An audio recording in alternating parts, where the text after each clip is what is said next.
할렐루야. 하나님의 은혜가 이 시간 우리들 모두에게 임하기를 주님의 이름으로 축원합니다. 오늘 말씀의 제목 한번 따라 하실까요? 우리가 받은 은혜 결코 싸구려가 아닙니다.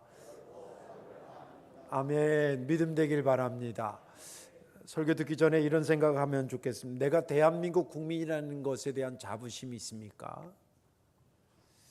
또 하나, 내가 하나님의 자녀라고 하는 것에 대한 자부심이 있습니까? 그런 생각을 가지고 오늘 말씀을 들으면 좋겠습니다. 우리가 하나님의 자녀가 됐다라고 하는 것이 뭐 동사무소 면허증, 그다음에 주민등록증 나오듯이 나오는 것은 아니지만 성령 안에서 우리의 심령에 찍어 주신 하나님의 인증편인데, 하나님의 자녀가 됐다는 게 얼마나 권능이고 좋고 값진 것인가를 오늘 말씀을 통해 한번 깊이 들어보시길 바랍니다. 제가 대학 다닐 때에 이제 그 중학교 아이 하나를 영어 과외를 좀 해서 갔는데, 그 집은 아버지가 전직 이제 프로농구 선수, 그 당시에는 이제 기업은행인가 어디 국민은행인데 프로팀이 없고 이제 은행에 뭐 어떤 기업에 이렇게 팀들이 있었는데, 거기에 이제 했다가 운동을 이제 나이가 들어서 못하면서 그 은행에 이제 뭐 지점장까지인가 이렇게 해서 굉장히 그런 대로 잘 사는 집이었습니다. 은평구에 땅이 있었고 거기에 2층 한옥을 지어서 사는 그 집에 이제 갔습니다. 다행스럽게 그 아이 엄마 아빠가 교회, 서울에 있는 큰 장로교회 집사님들이었습니다. 그래서 이제 제가 신학생인 줄 아니까 갈 때마다 뭐 신앙적인 이야기를 한 건 아니고 가끔 이제 이러다 저러다 하면 신앙적인 물어보기도 하고 또 제가 이제 답해주기도 하고 저도 물어보기도 하고 이제 뭐 그랬었는데, 제가 이제 좀 친해진 다음에 어떻게 집사님은 어떻게 하다 신앙생활을 하셨냐고 이렇게 물어봤어요. 그랬더니 자기가 교회 다니게 된 이야기를 하더라고요. 아들 형제가 3형제인데 이 그 과외를 하고 있는 아이의 아버지가 세 번째 아들이었고 위에 형들이 있었는데 어머니가 돌아가신 거예요. 지금으로부터 한 뭐 40년 전 뭐 그 이전이니까 그 당시에는 장례가 나면 집에서 주로 장례를 모실 때가 많이 있었잖아요. 장례를 집에서 모시고 있다가 그 여자 집사님, 그 아이 엄마의 여자 집사님의 동서죠. 그러니까 큰 시아버지 남편 동서가 귀신이 들린 거예요. 장례 치르다가. 그래가지고 앉아가지고 그 자기 남편 시동생이죠. 시동생 이름을 부르면서 시어머니 흉내를 내는 거예요. 야 일로 와라, 내 무릎, 막 이름을 부르면서 광석인가 뭐 그랬는데, 광석아 일로 와라, 내 무릎에 앉아라. 그리고 내가 너 키우는데 뭐 이러는 거예요.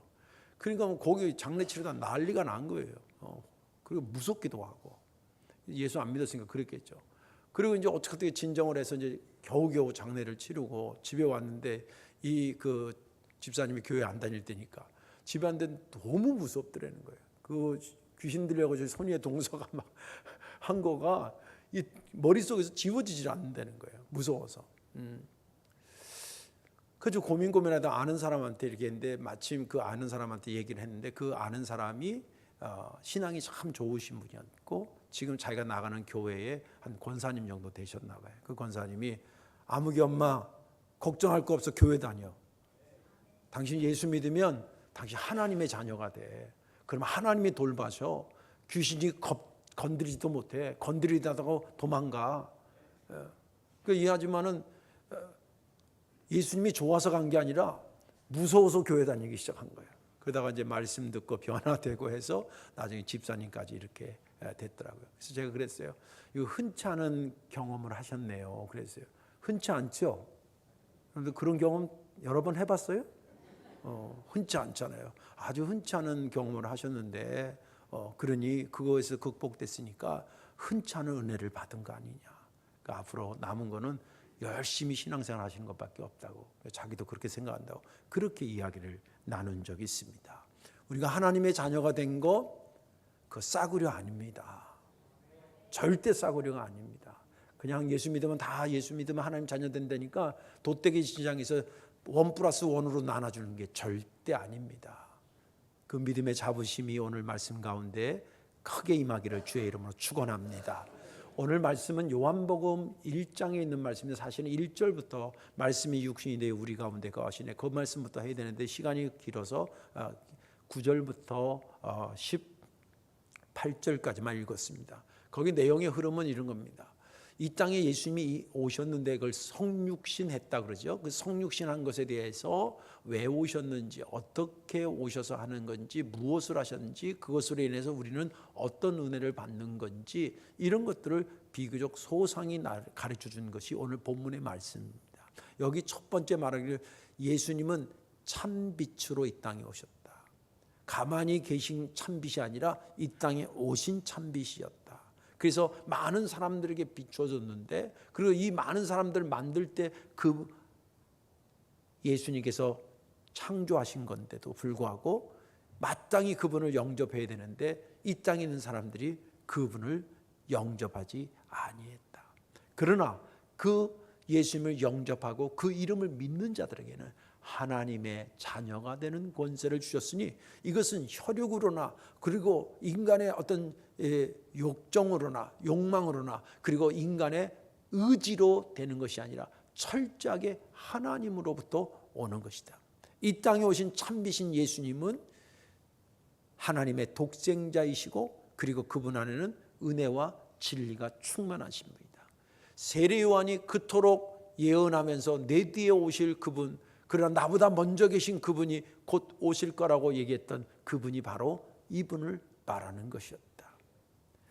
이분은 모든 것이 충만하신 분이기 때문에 그 충만한 가운데서 우리에게 은혜와 진리를 주시는 분이다.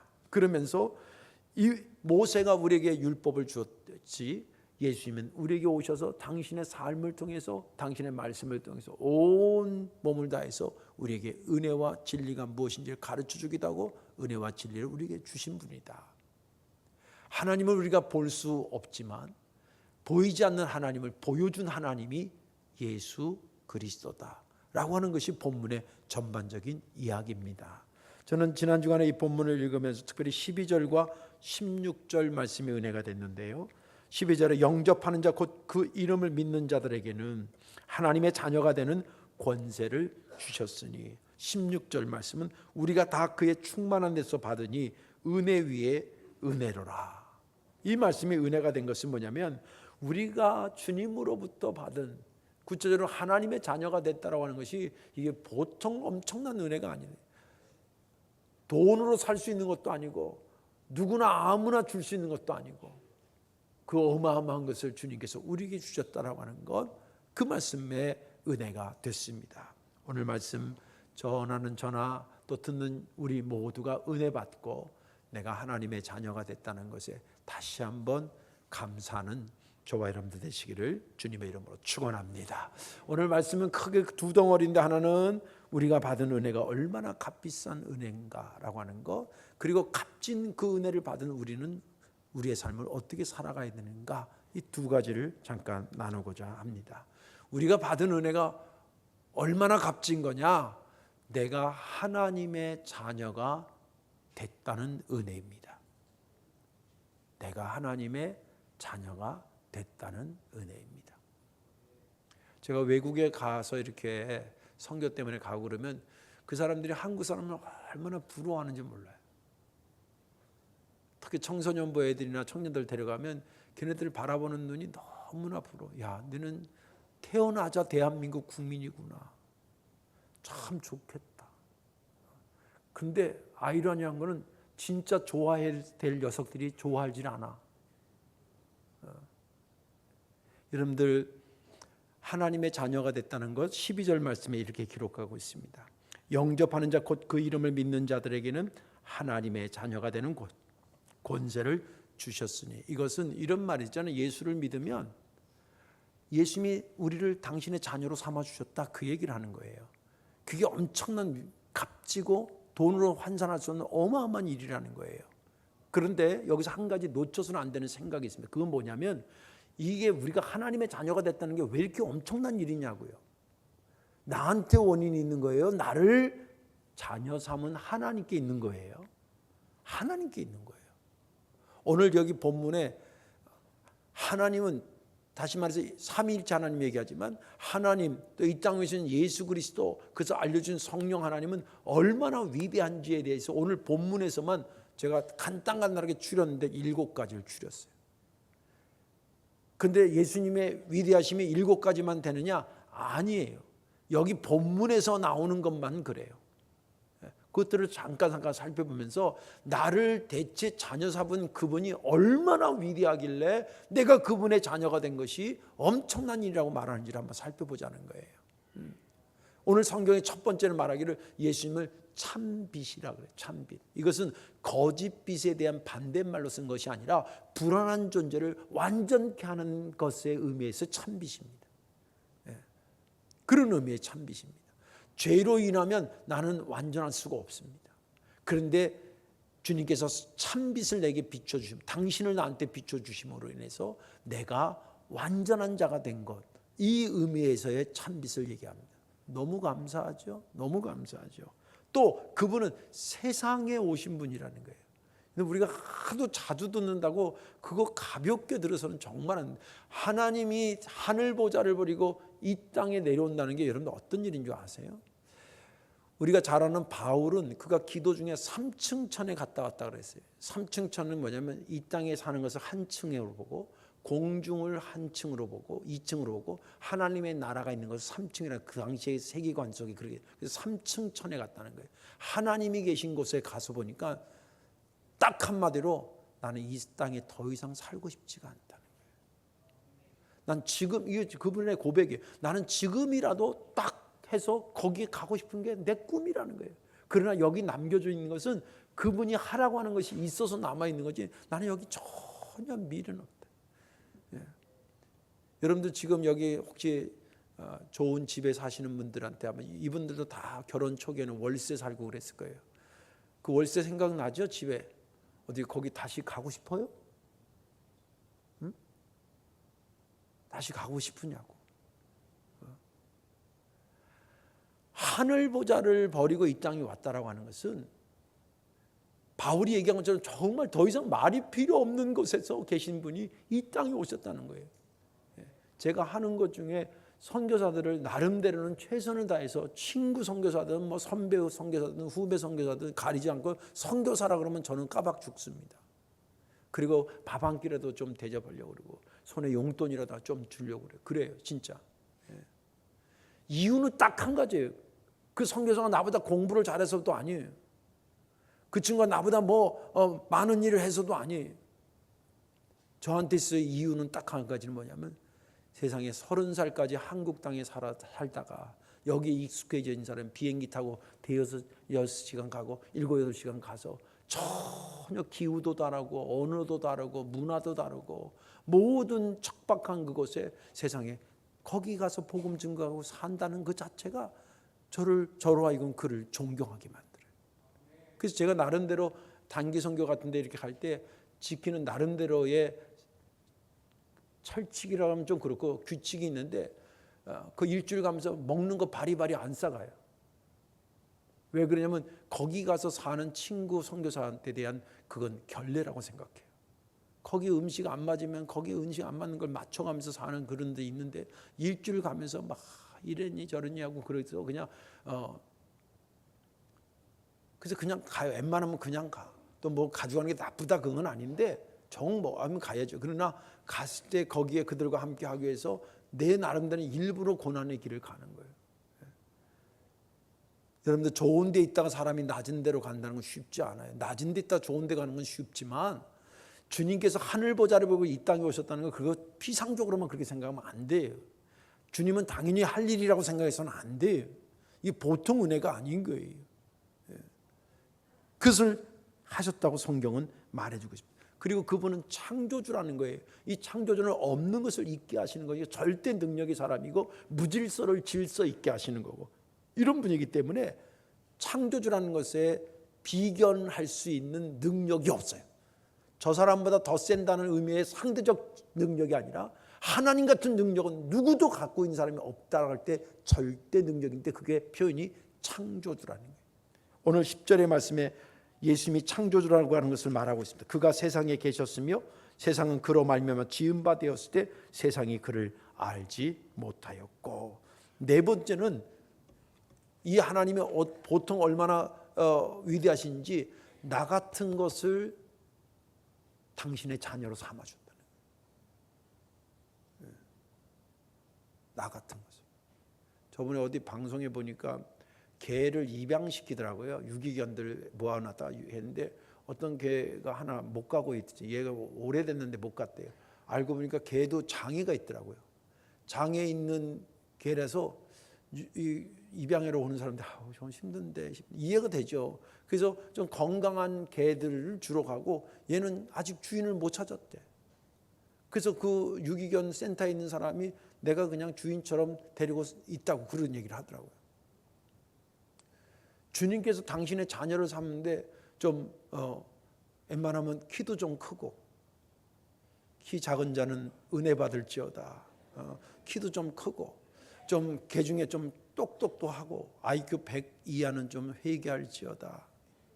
그리고 좀 눈도 쌍꺼풀도 좀 지고 얼굴도 예쁘장하고 센스도 있고 이런 사람만 골라서 당신의 자녀로 삼아도 누가 뭐라 그럴 사람 없잖아요. 근데 주님은 가리지 않아요. 그게 주님의 마음의 폭이에요. 이런 나도 받으시고 저런 여러분도 받으신 분이 그분이라는 거예요. 그 얘기를 성경은 말해주고 있어요. 오늘 본문에 나와 있는 거예요. 자녀 삼아. 그리고 그분은 독생자, 하나님의 독생자, 하나님이셨다는 거예요. 그 위대하심. 또 여섯 번째는 은혜와 진리가 충만. 은혜가 진리가 충만했다는 것은 그분이 완벽한 분이다 그 뜻입니다. 여러분 십자가는 보는 사람마다 달라요. 죄인이 볼 때는 내 죄 때문에 죽었다고 얘기를 하고 있고, 그래서 그걸 통해서 죄를 발견한다는 건 진리가 살아있다는 거예요. 살았다는 거예요. 진리를 만났다는 거예요. 그리고 그럼에도 불구하고 십자가를 보면서 그런데 나 같은 것을 위해서 주님께서 대신 갚아줬다는 은혜를 봤다는 거예요. 십자가를 보면서 진리도 보고 은혜도 보고, 잘못한 것을 나무래기도 하지만 그러나 그것으로 방치하지 않고 그것을 품어주는 은혜가 있는, 그것이 두 개가 공존하신 분이 예수님이라는 거예요. 그러니 완벽한 분이라는 거예요. 그분이 내가 믿는 그분이라는 거예요. 그리고 만물보다 먼저 계셨다는 거예요. 이거 신학적으로 굉장히 중요한 능력입니다. 엄청난 능력을 말하는 거예요. 오늘 본문 15절을 보겠습니다. 요한은 여기서 세례 요한이에요.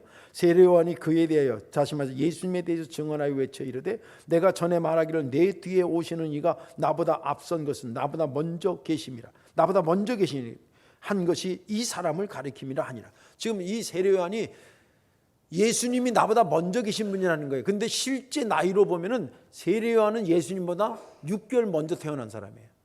그러면 우리 같은 경우는 쌍둥이도 3분인가 먼저 태어나니까 형이고 동생이더라고요. 6개월 먼저 태어났으면 그 늦게 태어난 보다 앞에 태어난 사람이 먼저 있다고 얘기해야 맞아요. 근데 세례 요한은 뭐라 그러냐면 자기가 분명히 6개월 먼저 태어났는데 나보다 앞서 계신다는 것은 뭐냐면 시간 전에 계신 분이라는 거예요. 창조 전에 계셨다는 거예요. 그러니 우리의 머리나 우리의 능력으로는 그분을 다 헤아릴 수 없을 정도의 능력을 갖고 계십니다.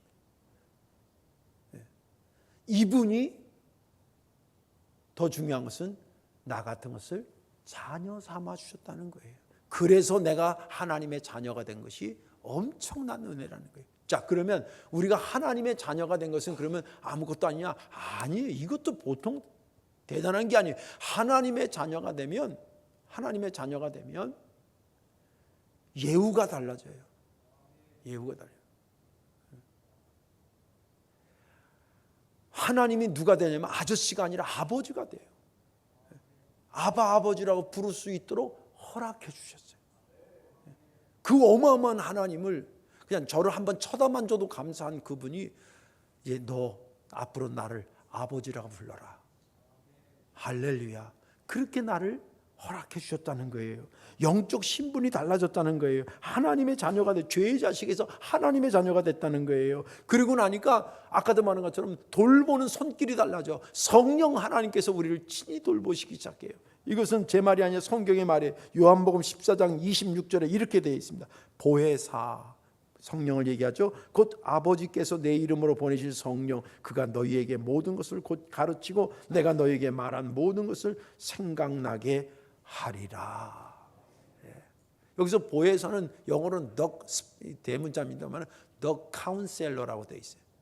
너랑 상담하면서 너의 이야기를 들어주고 너의 갈 길을 가르쳐주고 인도해주고 함께 걸어가시는 분, 그분이 누구냐면 성령님인데 성령님을 너희의 보혜사로 보내주신다는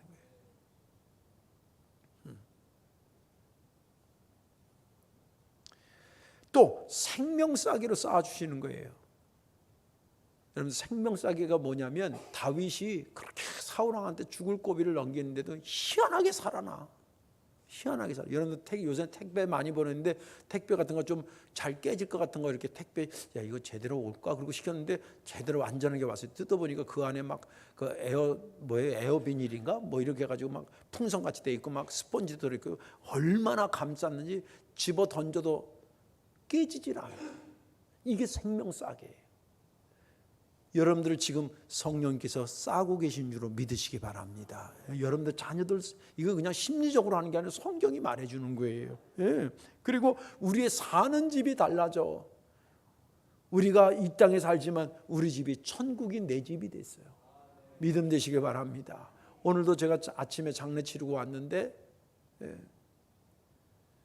장례를 치르면서도 슬프지 않는 것은 뭐냐면 슬픔 가운데 슬프지 않는 것은 뭐냐면 그분이 갈 곳이 천국이라는 것을 믿기 때문이에요. 할렐루야. 예. 이거예요. 그 다음에 하나님의 일을 시켜주신 것도 감사하고 그 일을 할 수 있도록 능력도 주셔요. 내게 능력 주신 자 안에서 내가 모든 것을 할 수 있다. 누가 성령이 나에게 능력 주면 인간으로는 도저히 할 수 없는 일도 하게 하신다는 거예요. 그게 바울이 고백한 내용이에요. 이거 외에도 많은데 예를 들자면 그래요. 내가 예수 믿었다는 것 하나 때문에 내가 그분의 자녀가 되고 자녀가 돼서 보니까 막 여러 가지 특별한 은혜가 막 쏟아지는 거예요. 영적 신분이 달라지고 나를 돌보시는 손길이 달라지고 여기에 이것이 더 값지다라고 하는 것을 업그레이드 시킬 것이 추가되는 몇 가지가 있는데 그중에 뭐냐면 횟수예요. 횟수. 이 어마어마한 은혜를 한 번만 받아도 은혜인데 성경은 말하기를 한 번만 줬다고 말하지 않아요. 내가 세상 끝날까지 내가 너희와 함께하리라. 내가 요까지만 같이 가겠다는 거 아니라 네 세상 끝날까지 내가 너와 함께하리라. 할렐루야. 언젠가 그 성경을 읽는데 그렇게 눈물이 났어요. 가만히 생각하면 내가 세상 끝날까지 나랑 같이 갈 사람이 누가 있을까? 부인일까? 애들일까?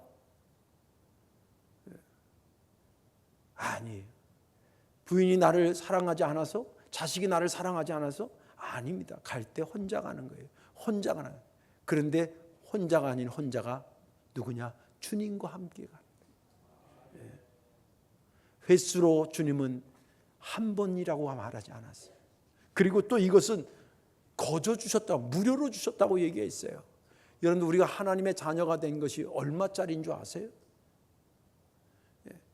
이 값으로 환산할 수 없어요. 예수님의 목숨값으로 우리가 하나님의 자녀가 됐는데 그 값으로 환산할 수 없어서 환산해서 그걸 내려놓으라고 하면 내놓을 것이 없어요. 우리한테는. 그래서 하나님이 결정한 게 그냥 줘야 되겠다 생각하신 거예요. 성경 이사야 55장 1절에 이렇게 기록되어 있어요. 오호라 너희 모든 목마른 자들아 물로 나오라. 돈 없는 자도 와라. 너희는 와서 사 먹되 돈 없이 값없이 와서 포도주와 젖을 사라. 로마서 3장 24절 그리스도 예수 안에 있는 속량으로 말미암아 하나님의 은혜로 값없이 의롭다 하심을 얻은 자 되었느니라. 너무 감사해요. 엄청난 것을 이렇게 받았는데 제가 어떻게 할까요? 그냥 받아. 그러셨다는 거예요. 또 이것이 값지다라는 것을 업그레이드 시키는 또 요소가 뭐냐면 후회하지 않으셨다는 거예요. 로마서 11장 29절에 하나님의 은사와 부르심에는 후회하심이 있다 없다? 없다. 우리 누가 그 사람 믿었는데 실망인데 그걸 내가 왜 선택했는지 모르겠어. 내가 미쳤었나 봐. 이런 거 있잖아요. 이런 거 있잖아요. 근데 하나님은 우리끼리 얘기해 보자고요. 하나님이 나를 구원 당신의 백성 삼아가지고 내가 30살 때 하나님의 백성이 됐다고 자녀가 되고 생각해죠. 그리고 내가 지금 70이 됐다고 생각합시다. 40년 살아오는 동안에 하나님이 내 한 행동에 대해서 실망스러워할 만한 게 있었겠어요? 없었겠어요? 한번 생각해보세요. 양심적으로. 여러분들은 없었는지 모르겠는데 저는 엄청 많아. 엄청 많아. 근데 엄청 많은 것보다 그분의 은혜가 엄청 크기 때문에 내가 오늘 여기 서 있는 거예요. 믿음 되시길 바랍니다. 엄청 많아요. 주님은 절대 우리를 후회하지 않아요. 자, 이제 종합을 해봅시다. 그 어마어마한 분이 아무 조건도 없이 믿는다는 이유만으로 나를 자녀 삼으시고, 그것도 한 번 줘도 감사한데 횟수로, 무료로, 그리고 후회하지 않고 주신 거, 그래서 내가 하나님의 자녀 됐다라고 하는 것인데, 이게 부끄럽습니까? 이게 싸구려입니까? 어디를 봐서 그렇게 느낄 수 있겠습니까? 이거야말로 세상 그 어떤 것부터 값지고 복되고 귀한 것 아니겠습니까? 누구든지 아무 데서나 사거나 얻을 수 있는 것이 아닌 하나님만이 주실 수 있는 그것을 우리가 거저받았으니 이거에 대한 감사는 갖고 살자는 거예요. 자부심은 갖고 살자는 거예요. 할렐루야. 예. 그런 믿음이 있기를 주의 이름으로 축원합니다. 이제 그러면 이렇게 값지게 된 내가 어떻게 살아가야 되느냐? 그것은 읽으면 나를 값지게 만들어 주신 하나님 자랑하며 살아야 돼. 뭐 전도해라 그건 좀 어렵지만 좀 복잡하지만 자랑하는 거예요. 자랑하는 거예요. 예. 요한복음 4장, 오늘 1장 읽었는데 뒤로 몇 장만 가면 4장에 28절에 29절에 이런 내용이 납니다. 이 여자는 수가성의 여인입니다. 몸 물동이를 버려두고 동네로 들어가서 사람들에게 이르되 내가 행한 모든 일을 내게 말한 사람을 와서 보라, 이는 그리스도가 아니냐 하니, 이 말은 수가성에 있는 이 우물터에서 한 여인이 예수님을 만나요. 근데 이 여인이 본인이 자기를 생각해도 정말 별 볼 일 없는 여자로 생각해요. 그리고 다른 사람도 그 여자를 별 볼 일 없는 여자로 생각해요. 좀 더 얘기하겠습니다. 그랬던 여인이 대낮에 물을 기르러 와요. 사람 보기 싫어가지고. 대개 여자들이 새벽녘이나 저녁녘에 햇빛이 뜨거우니까 그때 물 길러 오는데 이꼴 저꼴 보기 싫으니까 대낮에 물 길러 온 여자가 여기서 예수님을 만나요. 그리고 나서 완전히 180도로 뒤집어집니다. 그리고 나서 그가 한 것이 뭐냐면 동네에 가서 사람들을 부르면서 한 말이 너무 재미있게 이렇게 얘기해요. 내가 한 일을 다 나에게 소상히 말하는 그분을 내가 만났는데 너희들도 와서 이분을 만나라. 근데 그 여인이 한 일이 뭔지 아세요? 좋은 일 한 게 아니에요. 그 앞에 어떤 내용이냐면 이 여자를 만나서 물 떠달라 뭐 이렇게 하고 뭐 하다가 생수에 대한 거 얘기하고 그런 생수를 나한테 달라고 그러니까 예수님이 뭐라냐면 너 남편 데려와라 이렇게 얘기를 해요. 너를 짓누르고 있는 한을 가져와라, 그 뜻이. 네가 풀지 못하는 너의 문제를 가져와라, 그거예요. 그때 여자가 망설이다가 대답한 말이 뭐냐면 전 남편이 없어요, 그래요. 그게 가장 간단한 답변 같아서. 그때 주님이 하는 말이 네가 남편이 없다는 말이 맞아. 자, 지금부터 그 여자 남편이 몇 명인지 세어보세요. 성경에 이렇게 기록되어 있어요. 너에게는 5 남편이 있었으나 남편이 아니었고 지금 있는 남편도 네 남편이 아니라. 그럼 이 사람한테 남편이 몇 명이었던 거예요? 한번 나눠볼까요? 6명이다 손들어. 7명이다 손들어봐요. 이게 주석책에 보면 헷갈려요. 여러 의견들이 있어. 제가 볼 때는 7명이 가능성이 높아요. 5이 있었으나 아니고 지금 있는 남자도 네 남편이 아니야. 그럼 진짜 남편은 하나 있었을 거 아니에요. 그럼 최소한 6 내지 7이야. 뭐 그게 그거긴 하지만 그 인생이 얼마나 기고하겠냐고요. 한번 생각해 보세요. 한 명하고 일생 살아도 찢고 싸우고 지겨운데 6명이나 7명을 같이 살았으니 이게 그 사회적인 문제도 있었을 거고 남편들에게도 문제가 있었을 거고 그 여자한테도 뭐가 문제가 있지 않았을까. 근데 이 여자가 그게 여태까지 그를 누르고 있었거든요. 마치 우리에게 죄의식이 나를 꽉 누르고 있었던 것처럼 나를 평생 누르고 있었는데 주님과 말씀하시면 내가 주는 물을 먹으면 네 속에서 생수의 강이 흘러넘치라는 그 얘기를 듣고 선지자 아니십니까? 이러면서 예수님에 대해서 조금씩 알아가면서 나중에 메시아까지 고백하고 나니까 자기를 누르고 있었던 게 잘했던 일이 아니라 더 이상 자기를 누르지 않는 거예요. 나는 나를 인정하지 못했지만 저분은 나를 인정하시는 분이구나. 저분 앞에 가면 내 과거가, 내 허물이 더 이상 허물이 아니구나. 그래서 그 자유함을 가져서, 여러분들 당신들도 내가 한 짓이 뭔지 알잖아. 그거 다 알아낸 분이야. 그거 다 해결하신 분이 이분이야. 와서 만나라고 예수님을 막 자랑하고 다니기 시작한 거예요.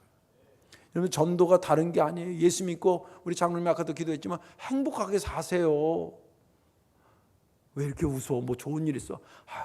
예수 믿어서 너무 좋아. 이래야 되는데 안 그래. 그냥 우리 집 여러 사람들 보면, 우리 집에도 여러 명 살아요.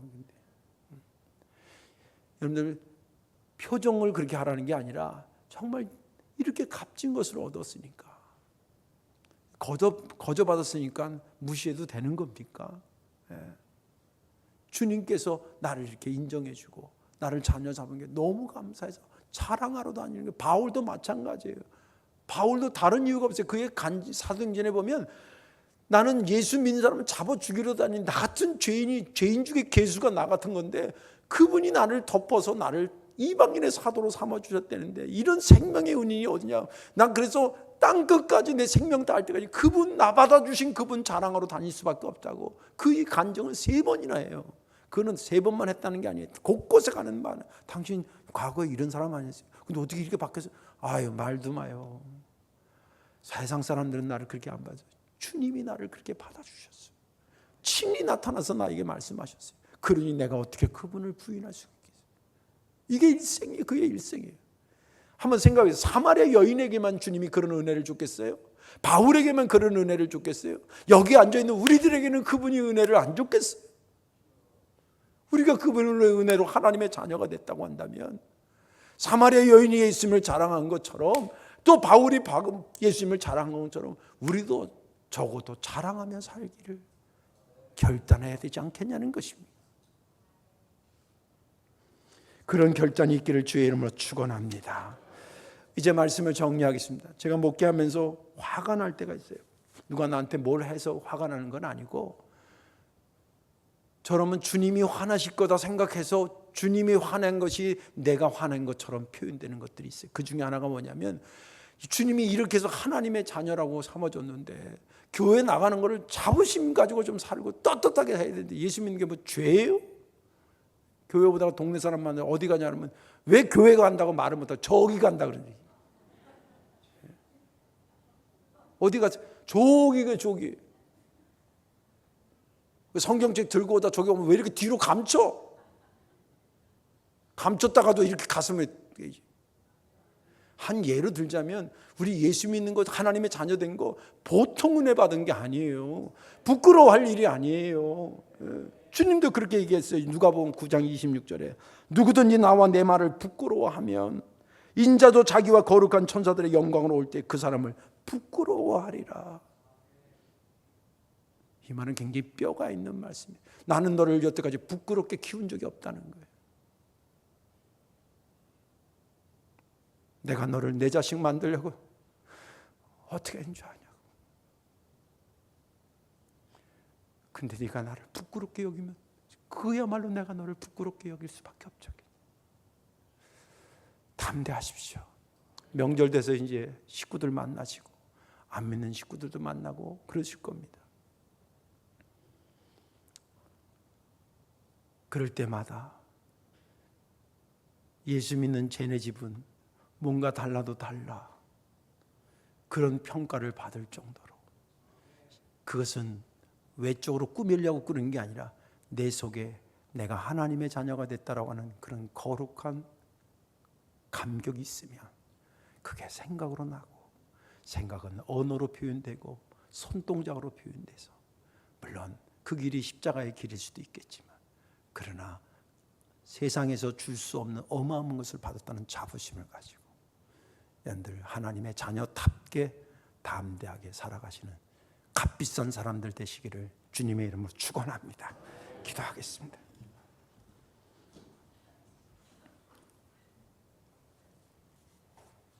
주님 감사합니다. 고맙습니다. 받을 자격이 있어서 받는 것 아닌 것을 저희가 잘 압니다. 우리가 하나님의 자녀가 된 것은 혈육으로나 욕심으로나 사람의 의지로 된 것이 아니고 전적으로 하나님의 은혜로 됐다는 말씀이 맞기도 하고요. 제가 생각해봐도 그 말씀이 맞습니다.